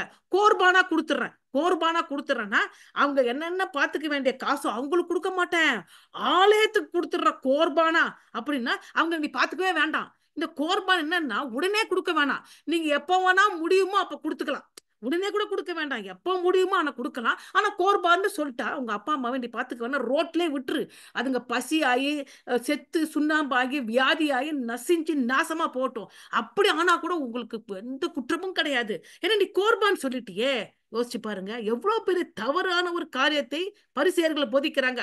அதுதான் இயேசு சொன்னா, கை கழுவாம என் சீஷர்கள் போயிட்டாங்கன்னு பெரிய வருத்தப்படுறிய நீ, நீ இப்படி அநியாயம் பண்றியே, உன்னுடைய பாரம்பரிய கோர்பானை கொடுக்க சொல்லிட்டு தாய் தகப்பனை பார்த்துக்க சொல்லல் சாவடிச்சுக்கிட்டு அவங்களை பார்த்துக்க வேணான்னு சொல்றியே, இது நியாயமா அப்படி என்று சொல்லி கேட்டுட்டு, உங்கள் பாரம்பரியத்தினால தேவனுடைய கற்பனையை அவமாக்குகிறீர்கள் மாயக்காரரே. உங்களை குறித்து ஏசாயா சரியா சொல்லியிருக்காரு. ஏசாயா என்ன சொல்லியிருக்காருன்னா, இந்த ஜனங்கள் தங்கள் வாயினால என்னிடத்தில் சேர்ந்து தங்கள் உதடுகளால் என்னை கனம் பண்ணுகிறார்கள், அவர்கள் இருதயமே எனக்கு தூரமாக விலகி இருக்கிறது, மனுஷனுடைய கற்பனைகளை உபதேசங்களை போஷித்து வீணா எனக்கு ஆராதனை செய்கிறார்கள் என்று ஏசாயா தீர்க்கதரிசிக்கு நன்றாய் சொல்லி இருக்கிறாரு. எங்க சொல்லி இருக்கிறாரு? ஏசாயா 29 அதிகாரம் 13வது வசனத்துல. யோசிச்சு பாருங்க. அதனால்தான் சொல்றாரு, முத்திரித்திருக்கிறது, வாசிக்க தெரியல, மந்தத்தின் மேல் மந்தம், புரியல, தெரியல, விரும்பல. அதனால தேவனுடைய கற்பனையை கூட ஒழுங்கா நீங்க கீழ்ப்படியில. நீங்க சும்மா பாரம்பரியமா இப்படி முட்டிகால் போட்டு போனா போதும், இந்த ஆராதனைக்கு போய் உட்கார்ந்தா போகணும், இந்த தீர்க்க தரிசி வந்தா அவருக்கு ஆராதனை உட்கார்ந்த ஆசீர்வாதம் கிடைச்சிடும், இப்படியாக ஒரு கற்பனை உலகத்திலே நீங்களாகவே ஒரு கோட்பாட்டை போட்டு வாழ்ந்துகிட்டு இருக்கீங்களே. என்ன கோட்பாடு இது? உண்மையாக வேதத்தை வாசித்து அதன்படியாக படிஞ்சாலே உங்களுடைய ஆவிக்குரிய குருட்டாத்தனம் போகுமே அப்படிங்கிறார். அடுத்தது, மந்தத்தின் மேல் மந்தம் ஆகிறார்கள். அதனால் இதோ நான், ஏசாயா 29 அதிகாரம் 14 வசனத்தை வாசி. அதனால் இதோ நான் அற்புதமும் ஆச்சரியமான பிரகாசமாக இந்த ஜனங்களுக்குள்ள ஒரு அதிசயத்தை செய்வேன். இப்ப நான் அதிசயத்தை செய்ய போறேன். மந்தத்தின் மேல் மந்தம் அடைஞ்சிட்டாங்க. அதிசயத்தை என்ன செய்ய போறேன்? அவர்களுடைய ஞானிகளின் ஞானத்தை கெடுத்து அவர்களுடைய விவேகத்தை மறைந்து போகும் என்று. இப்ப ஞானி, நான் தான் ஞானின்னு சொல்றாங்க, எனக்கு எல்லாம் தெரியும், நான் தான் பாரம்பரியம் எல்லாம் தெரிஞ்சிட்டு இருக்கேன், நான் தான் சூப்பர், எனக்கு மிஞ்சினவன் யார் இல்லைன்னு சொல்லிட்டு இருந்தீங்களே, உங்க ஞானிகளை நான் உங்க ஞானத்தை கெடுப்பேன், உங்களுடைய விவேகத்தை மறைந்து போக செய்வேன் அப்படி என்று சொல்றார். இது எப்ப நடந்தது அப்படி என்று சொல்லி பார்க்கும் பொழுது இதையே பவுல் சொல்றாரு. இந்த வசனத்தை எடுத்து வைத்துக்கிட்டு, எப்போ அப்போ உண்மையான ஞானத்தை ஆண்டவர் காமிப்பாங்க. நீ நினைச்சிருக்கல பாரம்பரியத்தை கை இப்படி கழுவுறது அப்படி கழுவுறது, ஒரு கோர்பான் கொடுத்தா போதுங்கிறது, அப்புறம் உபவாசம் அந்த சாபத்து டேங்கிற சொல்கிற அந்த ஓய்வு நாள்ல 1000 மைல் 1000 ஸ்டெப்ஸ் தான் நடக்கணும்னு சொல்றது, அதுக்கப்புறம் அந்த பயிர் வழியா போய் பயிர் இருக்கிற அந்த கதிரை கொய்து அப்படியே நிமிட்டி வாயில சாப்பிட்டான்னா அது நிமிட்டுறது, பயிர் வழியா நடக்கிறது, அது அறுவடை செய்யறது, அந்த கதிரை கொய்வது, அது பயிர் வழியா நடக்கிறது, அது நிலத்தை உழுவது, அந்த கதிரை கொய்வது, அறுவடை செய்வது, அதை நிமிட்டுவது, அது த்ரெஷ்ஹோல்ட் பண்றது, அது வாயில போடுறது, அதை களஞ்சியை சேர்க்கிறது. அதனால இந்த பாவத்தை உன்னுடைய சீஷர்கள் செஞ்சாங்க, அதுங்களையும் சண்டைக்கு வராங்க. இதையெல்லாம் அவர்கள் கற்பனைகள். அதனால உங்க ஞானத்தை நான் கெடுப்பேன், உங்க விவேகத்தை மறைப்பேன். அப்போ எது ஞானம் என்று காண்பிப்பேன் அப்படி என்பதே பவுல் அங்க சொல்றாரு. 1 கொரிந்தியர் 1 அதிகாரம் 19 24 உண்மையான ஞானத்தை ஆண்டவர் காட்டுவார். எது ஞானம்? சிலுவை பற்றி உபதேசமே உண்மையான ஞானம். சிலுவையில் என்ன உபதேசம் சொல்லுது? கர்த்தராகிய இயேசு கிறிஸ்து சிலுவையான பாவங்களுக்கு மரித்தார். பாவம் அறியாத அவர் நம்முடைய நம்முடைய பாவங்களை ஏற்றுக்கொண்டு ஆக்கினியை அவர் சுமந்து கொண்டார். நாம் இருக்க வேண்டிய இடத்திலே அவர் நமக்காக மரித்தார். அவர் உயிர்த்து மரணத்தை ஜெயித்து உயிர்த்தெழுந்தார். அவரை விசுவாசிக்கிற நான் பாவத்துக்கு மரித்து அவரோடு கூட நித்திய ஜீவன் அடையும்படியாக உயிர்த்தெழுகிறேன். அப்படி என்கிற சிலுவையின் உபதேசமே ஞானம் என்று 1 கொரிந்தியர் 9:19-24 சொல்றாங்க. சிலுவையை பற்றி உபதேசம் கெட்டுப்போர்களுக்கு பைத்தியமா இருக்கிறது, ரட்சிக்கப்படும் நமக்கும் அது தேவ பலனா இருக்கிறது. அந்தபடி ஞானிகளோட ஞானத்தை நான் அழித்து புத்திசாலி புத்தியை அவமாக்குவேன். யார் எழுதியிருக்கிறாரு? ஏசாயா 29:14 எழுதியிருக்கிறது. யூதர்கள் அடையாளத்தை கேட்கிறார்கள், கிரேக்கர்கள் ஞானத்தை தேடுகிறார்கள். யூதர்கள் அடையாளம், மெசியா வரத்துக்கு இதெல்லாம் அடையாளம் காமி, அப்பதான் இயேசுவை மெசியா ஏற்றுக்கொள்வேன் அப்படி யூதர்கள் அடையாளத்தை தேக்கிறாங்க. கிரேக்கர்கள் ஞானமா இருக்கணும், ஞானத்தின் வழியாகத்தான் நமக்கு ரட்சிப்பு. இதெல்லாம் கிடையாது. ஒரு மனுஷன் உலக ஞானம் பெற்றவன் ரட்சிக்கப்பட்டவன். உலகம் ஆண்டவர் சிலருக்கு உலக ஞானத்தை கொடுப்பார், அவர்கள் தான் ரட்சிப்பு என்று கிரேக்கர்கள் சொல்றாராம். அதனால யூதர்கள் அடையாளத்தை கேட்கிறார்கள், கிரேக்கர்கள் ஞானத்தை தேடுகிறார்கள். நாங்களோ சிலுவையில் அறையப்பட்ட கிறிஸ்துவை பிரசங்கிக்கிறோம். அவர் யூதர்களுக்கு இடரலாகும், கிரேக்கருக்கு பைத்தியமா இருக்கிறார். ஆகிலும் யூதரானாலும் கிரேக்கரானாலும் எவர்கள் அழைக்கப்பட்டார்களோ அவர்களுக்கு கிறிஸ்து தேவ பலனும் தேவ ஞானவுமா இருக்கிறார். அப்ப எது ஞானம்? கிறிஸ்துவை அறிகிற சிலுவை தியானம் உங்களுக்கு ஞானமா இருக்கிறது. சிலுவை தியானத்தை செய்யுங்க. சிலுவையில இயேசு கிறிஸ்துவின் சிந்தையா உங்களுக்கு இருக்க கடவர், அதுவே உங்களுக்கு ஞானத்தை கொடுக்கும். மிச்சம் நீங்க செய்கிற பாரம்பரியங்கள், நீங்களாகவே போட்ட சட்டத்திட்டங்கள் எதுவுமே உங்களை ஞானவான்களாக ஆக்காது, உங்களை பிரச்சனையிலிருந்து வெளியில கொண்டு வராது. அடுத்த பகுதி ஏசாயா 29 3வது பகுதிக்கு போகிறோம். தேவனுடைய மகத்தான பணியை பார்க்க போகிறோம். இரக்கம் உள்ளவர்கள் மற்றும் சாந்த குணம், இரக்கமற்றவர்கள் மற்றும் சாந்த குணம் உள்ளவர்கள் எல்லார் மேலும் தேவன் ஒரு மகத்தான பணியை செய்ய போகிறார். அது ஏசாயா 29:15-24 தேவனுடைய மகத்தான பணி இரக்கமற்றவர்கள் மற்றும் சாந்த குணம் உள்ளவர்கள் மேல் செய்ய போகிறாரு. ஏசாயா 29:15-24 the mighty work of God on the ruthless and the meek. Isaiah 29:15-27. இப்போ இதை மூன்றாக பிடிக்கிறோம். அது எப்படி பிடிக்கிறோம் என்று சொல்லி பார்க்கும்போது, தேவனுடைய மகத்தான பணி, ஆண்டவருடைய மகத்தான செயல், mighty work of God. ஆண்டவர் தன்னுடைய வேலையை, தன்னுடைய மகத்தான கிரியையை நடப்பிக்கும் போது 3 காரியங்கள் நடக்குமா? என்ன 3 காரியம் நடக்கிறது? இரக்கமற்றவர்களுக்கும் நடக்கும், சாந்தம் உள்ளவர்களுக்கும் நடக்கும். எது நடக்கிறது? முதலாவது, நடைமுறை நாத்திகம் கைவிடப்படும். நடைமுறை நாத்திகம் என்றால் நடைமுறையிலே தேவன் இல்லை என்று சொல்லுகிறவர்கள். அப்படி என்றால் அவர்கள் உண்மையான நாத்திகர்கள் அல்ல. ஆனால் தங்கள் வாழ்க்கையிலே செயல்பாடுகளை பார்க்கும்போது அவர்கள் நாத்திகராக செயல்படுகிறார்கள். நான் என்ன வேணா செய்வேன், எங்க வேணா போவேன், எப்படி வேணா நடந்துப்பேன், என்னை யார் கேட்கறது அப்படி என்று சொல்லி தேவ பயமில்லாமல் நடந்து கொள்கிறவர்கள் நடைமுறை நாத்திகர்கள். அப்படிப்பட்ட நடைமுறை நாத்திகம் கைவிடப்படும். 15-16 ஒழுக்க கோளாறு சரி செய்யப்படும். ஒழுக்க கோளாறு சரி செய்யப்படும். எப்படும் ஆண்டவோட மகத்துவமான வல்லமை உள்ள கிரியை இறங்கும் பொழுது ஒழுக்கமற்ற கோளாறு சரி செய்யப்படும். 17-19 ஆன்மீக வளர்ச்சி, ஆவிக்குரிய வளர்ச்சி, புத்துணர்ச்சி பெறும். 20-24 இதுதான் ஆண்டவர் நமக்கு செய்வாரு. சில டயத்தை என்ன நடக்குதுன்னு தெரியல ஆண்டவரே, எனக்கு புரியல ஆண்டவரே, இதை ஏன் அனுமதிச்சிங்க ஆண்டவரே, உங்களையே தெரியல, எனக்கும் தெரியல, ஒன்னும் புரியல அங்கலாய்க்கிற நேரத்திலே இறுதியாக ஆண்டவர் நம்ம கிட்ட இருக்கிற கம்ப்ளசன்சி என்ற ஆவிக்குரிய மெத்தனத்தனத்தை நீக்கும் பொழுது எல்லாவற்றையும் எடுத்து நம்ம கிட்ட ஜெயம் எடுத்த உடனே எப்படிப்பட்ட காரியம் நடக்குது பாருங்க. நடைமுறை நம்ம கிட்ட இருங்க, நடைமுறை நாத்திகத்தன்மை கைவிடப்படும். நமக்கிட இருந்த ஒழுக்க கோளாறு சரி செய்யப்படும். அப்புறம் என்ன ஆகும்? ஆவிக்குரிய வளர்ச்சியில் புத்துணர்ச்சி பெற்று வெற்றி பெறுவோம் அப்படி என்று இந்த அதிகாரத்தை முடிக்கிறாங்க. The mighty work of God, the ruthless and the meek, the practical atheism was discarded, the moral disorder made right, the spiritual growth revived அப்படின்னு முடிக்கிறாங்க. முதலாவது நடைமுறை நாத்திகம் கைவிடப்பட்டது. ஏசாயா 29:15-16 தங்கள் ஆலோசனைகளை கர்த்தருக்கு மறைக்கும் படிக்கு மறைவிடத்தில் ஒளிந்து தங்கள் கிரியைகளை அந்தகாரத்தில் நடப்பித்து நம்மை காண்கிறவன் யார், நம்மை அறிகிறவர் யார் என்கிறவர்களுக்கு ஐயோ. இது வேற யாரும் இல்ல, தேவ ஜனங்கள் தான், சொல்லிக்கிறவங்க தான். நான் என்ன வேணா செய்வேன், எங்க வேணா போவேன், எப்படி வேணா பேசுவேன், நான் யார வேணா என்ன வேணா பண்ணுவேன், என்ன யாரா கேட்கறது? நீங்கள் எவ்வளவு மாறுபட்டவர்கள். குயவன் களிமண்ணுக்கு சமமாக எண்ணப்படலாமோ உண்டாக்கப்பட்டது தன்னை உண்டாக்கினவரை குறித்து அவர் என்னை உண்டாக்கினதில்லை என்றும், உருவாக்கப்பட்ட தன்னை உருவாக்கினவரை குறித்து அவருக்கு புத்தி இல்லை என்று சொல்லலாம். ஆண்டவருக்கு புத்தியே இல்லை. அவர் என்ன உருவாக்கினாரா? அவர் என்ன இப்படி வச்சிருக்கிறாரு, நடக்குதுன்னே புரியல. அவர் என்னத்துக்கு என்ன பண்ணாரு, ஏன் இது பண்ணார், இது எதுக்கு செய்யணும் அப்படி என்று என்ன பேசுவோம் என்று தெரியாமல் கண்டபடிக்காக தேவனை அவதூறு செய்து பேசுவது, இதையெல்லாம் நடைமுறை நாத்திகத்தனம்.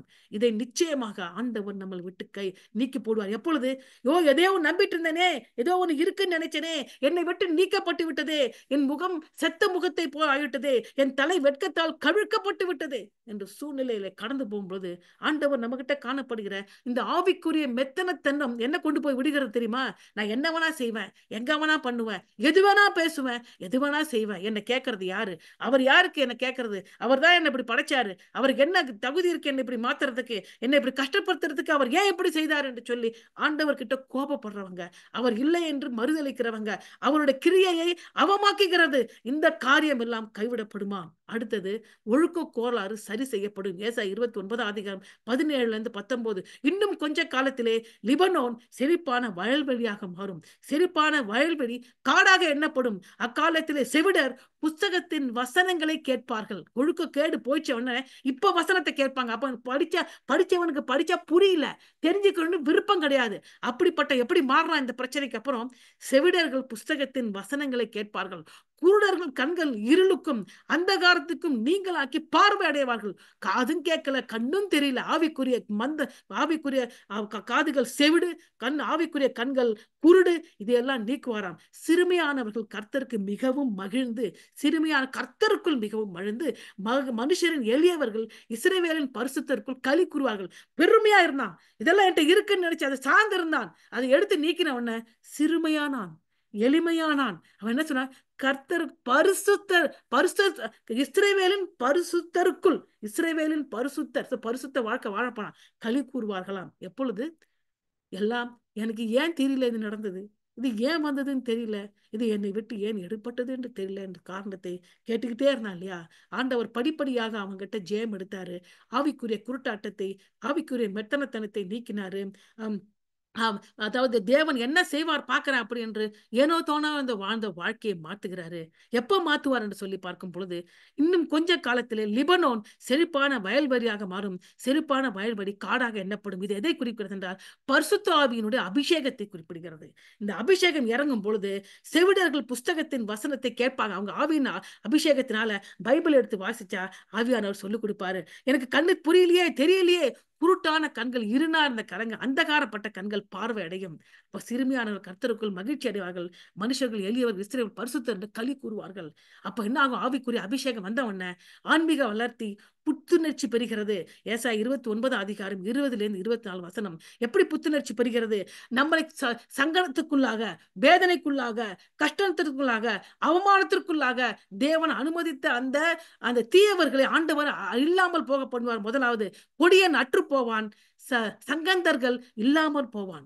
ஒரு வார்த்தை நிமித்தம் மனுஷனை குற்றப்படுத்தி நியாயவாசிகளை தங்களை கடிந்து கொள்கிறவனுக்கு கண்ணி வைத்து நீதிமானை நிர்நிமித்தமாக துரத்தி இப்படி அக்கிரமம் செய்ய வகை தேட யாவரும் சங்கரிக்கப்படுவார்கள். யாரெல்லாம் தேவ ஜனங்களை இப்படியாக செய்தார்களோ, அவர்களை துரத்தினார்களோ, அவர்களை கடிந்து கொண்டார்களோ, அவர்களை குற்றப்படுத்தினார்களோ, இவர்கள் இப்படிப்பட்டவர்கள் கொடியவர்கள், அற்று போவார்கள், இல்லாமல் போவார்கள், சங்கரிக்கப்படுவார்கள்.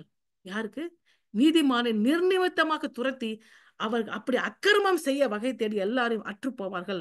அப்ப ஆண்டவர் நம்மளோட பிரச்சனை நீக்குவாரு. நீக்கின பிறகு ஆன்மீக வளர்ச்சியில் எப்படி புத்துணர்ச்சி அடைவோம்? 22-24. ஆகையால் ஆபிரகாமை மீட்டு கொண்ட கர்த்தர் யாக்கோபின் வம்சத்தை குறித்து இனி யாக்கோபு வெட்கப்படுவதும் இல்லை, இனி அவன் முகம் செத்து போவதும் இல்லை. அவனின் கரத்தின் செயலாகிய என் பிள்ளைகளை தன் நடுவிலே காணும் பொழுது அவன் என் கரத்தின் செயலாகிய தன் பிள்ளைகள், நம்முடைய பிள்ளைகள் நான் கர்த்தரால் செயல்கள் காணும் பொழுது என் நாமத்தை பரிசுத்தப்படுத்துவார்கள். யாக்கோபின் பரிசுத்தரை அவர்கள் பரிசுத்தப்படுத்தி இஸ்ரவேல் தேவனுக்கு இப்ப பயப்படுவாங்க. வழிவு போகிற மனதை உடையவர்கள் புத்திமான்களாகி முறுமுறுக்கிறவர்கள் உபதேசத்தை கற்றுக்கொள்வார்கள். அல்லேலூயா!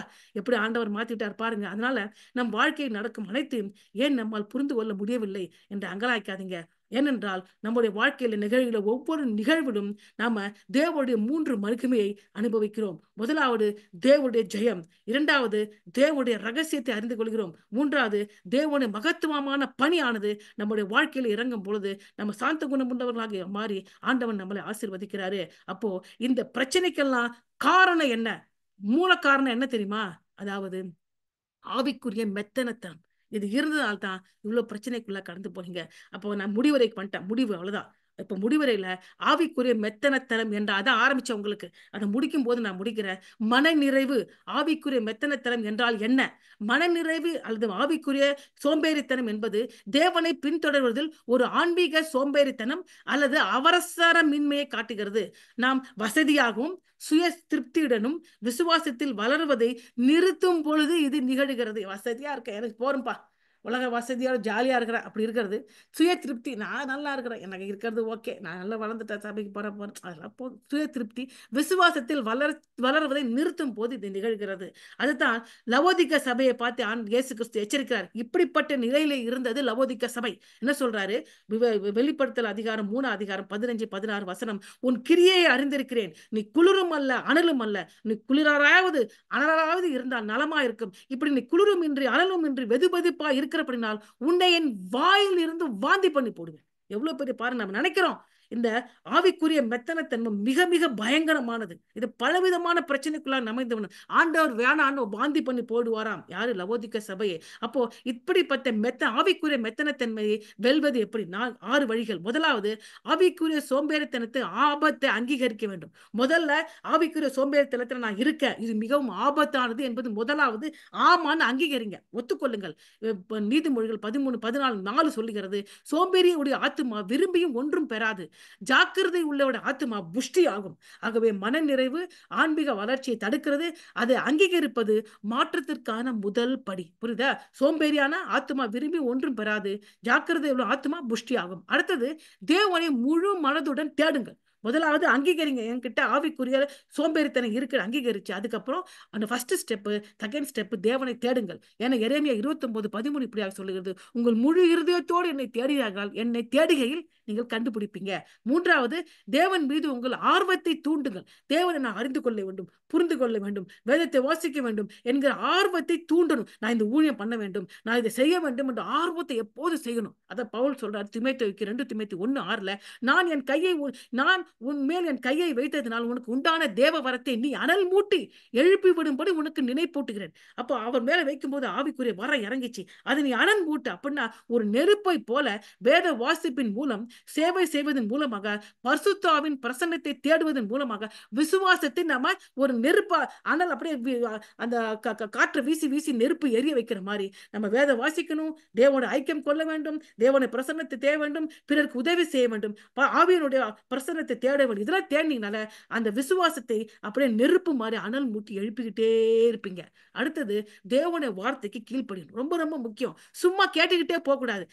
யாக்கோபு 1:22 சொல்லி, நீங்கள் உங்கள் மஞ்சியாதபடி திருவசனத்தை கேட்கிறார்கள மாத்திரமல்ல அதன்படி செய்கிறவா இருங்கள். சோ ஆவிக்குரிய மெத்தனம் வரதுக்கு முதல் காரணம், வசனத்தின் படி செயல்படாம இருந்து ஆவிக்குரிய மெத்தனம் நிச்சயமா வரும், நிச்சயமா தப்பிக்க முடியாது. விசுவாசி 5வது, விசுவாசிகளுடன் ஐக்கியம் கொள்ளுங்க. எப்படி ஐக்கியம் கொள்வது? இரும்பை நீதிமொழிகள் 27:11, இரும்பை கூர்மையாக்குவது போல ஒருவன் இன்னொருவனை கூர்மையாக்குகிறான். இப்ப நம்ம வீழ்ச்சி அடையும் போது நம்ம ஆவிக்குரிய ஃப்ரெண்ட்ஸ் இருக்கும், அவன்கிட்ட சொல்லும் போது, கவலைப்படாதீங்க, ஆண்டவர் கூட இருப்பார். அப்படி ஒருத்தர் நம்ம பலப்படுத்தி வசனத்தை கொடுத்து அப்படியாக ஜெபம் பண்ணி அவங்களை நிக்க வைக்கணும். அதான் வேலை நமக்கு. புரியுதுங்களா? அதான் நமக்கு ஆவியின் வரங்கள் கொடுக்கப்பட்டிருக்கு. தீர்க்க தரிசன வரம் கொடுத்திருக்கிறாரு, அப்புறம் என்கரேஜிங் ஸ்பிரிட் வரத்தை கொடுத்திருக்கிறாரு. இப்படியாக 9 விதமான வரங்கள் நம்ம கிட்ட இருக்கு. அப்ப யாருக்கு செய்ய போறோம்? அது சபை ஜனங்களுக்கு. சபைன்னு யார்? விசுவாசிதான் சபை. அப்ப அவங்களுக்கு இரும்பை கூர்மையாக்குவது போல ஒருவன் இன்னொருவனை கூர்மையாக்குகிறான். சோ விசுவாச ஐக்கியம் கொள்ளுங்கள். 6வது, உங்கள் இருதயங்களை எழுப்புதலுக்காக ஜெபிங்க. உலக எழுப்புதலுக்காக ஜெபிக்கிறோம். ஃபர்ஸ்ட் நம்ம இருதய எழுப்புதலுக்காக ஜெபிக்க வேண்டும். சங்கீதம் 51:10, தேவனே சுத்த இருதயத்தை என்னில் சிருஷ்டியும், நிலைமரமான ஆவியை என் உள்ளத்தில் புதுப்பியும். இப்படி ஒரு ஜெபம் நமக்கு இருக்கணும். அப்படி இருக்கும்போது ஆவிக்குரிய மெத்தனத்தனம் உங்களுக்கு ஏற்படாது. அப்படி அந்த மாதிரி சூழ்நிலை உங்களுக்கு நம்பவே முடியல, உங்க வாழ்க்கையில என்ன நடக்குதுன்னு தெரியல, அப்படின்னு நீங்கள் கதறி அழுதால் கூட ஆண்டவர் அந்த சூழ்நிலையை ஜெயம் எடுக்க வைப்பார். உங்களுக்கு எதிராக இருக்கிறவர்கள் நாளைக்கு இவங்களை போய் நாசம் பண்ணலாம் அப்படின்னு நினைக்கும் போது, அவங்க கனவு கண்ட மாதிரி ஏஞ்சிக்கும் போது அதுக்கு எதிர்மறையான காரியம் நடத்த ஆண்டவர் உங்கள் விடுதலை செய்வார். உங்கள் பிள்ளைகள் உடைய வளர்ச்சியை நீங்க பார்க்கும்போது தேவனோட நாமத்தை நீங்க துதிப்பீங்க, ஆராதிப்பீங்க, பரிசுத்தப்படுத்தி ஒழுங்குபடுத்திக் கொள்வீர்கள். கர்த்தர் தாமே இந்த செய்தியை ஆவி ஆசீர்வதிப்பாராக. அப்ப ஆவிக்குள்ள வளத்தின் புத்துயிர் பெற்றது எப்படி என்றால், ஆகையால் ஏசாயா 29 அதிகாரம் 22 ஆகிய ஆபிரகாம் மீட்டுக் கொண்ட கர்த்தர் யாக்கோபு வம்சத்தை குறித்து, இனி யாக்கோபு வெட்கப்படுவதில்லை, இனி அவன் முகம் செத்து போவதில்லை. வழுவி போகிற மனதை உடையவர்கள் புத்திமான்கள் ஆகி முறுமுறுக்கிறவர்கள் உபதேசத்தை கற்றுக்கொள்வார்கள். கர்த்தர் தாமே இந்த செய்தியை ஆசீர்வதிப்பாராக. நம்ம ஆவிக்குரிய மெத்தனத்திலிருந்து வெளியே வருவோமாக. தேவன் தாமே இந்த செய்தியை ஆசீர்வதிப்பாராக. ஆமென். கலந்து கொண்ட